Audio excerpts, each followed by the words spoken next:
आपको जिंदगी में आगे बढ़ना है ना, तो अपनी योजना जल्दी बनाइए। अगर आपने अपनी योजना नहीं बनाई तो बड़े लॉ फर्म वाले एक अच्छी योजना लाएंगे और आपको अपने यहाँ एम्प्लॉय बनाएंगे, या तो आप इंटर्न रहेंगे या एम्प्लॉय रहेंगे लॉ फर्म में, और आपको वो रगड़ देंगे। मैं एक बड़े अधिवक्ता से बात कर रहा था, एडवोकेसी में अच्छा नाम करा कैसे कमाया जाता है। उन्होंने हमें बड़ी 2-3 बातें बड़ी छोटी सी बताई, आप सुनोगे तो आप भी दंग रह जाओगे। बहुत सिंपल बात है।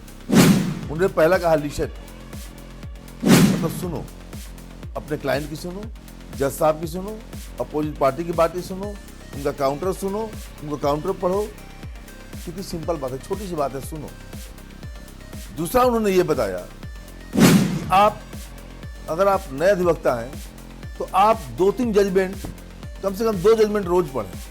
2 जजमेंट दिन में 3 बार 4 बार पढ़ें, तो आपको उस जजमेंट के लैंग्वेज पर कमांड होगा, उसमें प्लेंटिफ का वकील क्या बोला है और डिफेंडेंट का वकील क्या बोला है, ये दोनों आपको अच्छे से मालूम हो जाएंगे और रेशियो मालूम हो जाएगा।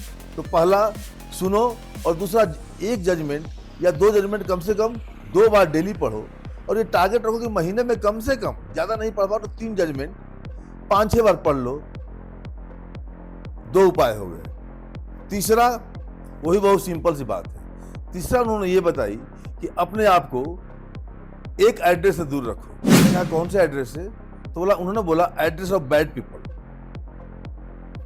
बैड पीपल का क्या मतलब हुआ? मैंने बोला बैड पीपल का क्या मतलब हुआ? उन्होंने बोला कि रोज आप 16 घंटे काम करते हो, 8 घंटे सोने में, खाने में और चीजों में आप व्यतीत करते हो। उस 16 घंटे में आप देखो कि आपने किसको कितना समय दिया। आपको लगता हो कि हमने ए बी को 4 घंटे 2 घंटे समय दिया, उसको कैलकुलेट करो कि क्या यह ए और बी पर्सन हमें हमारी मंजिल तक पहुंचाने में मदद करता है क्या। अगर नहीं तो अपने आप को उस एड्रेस से दूर कर।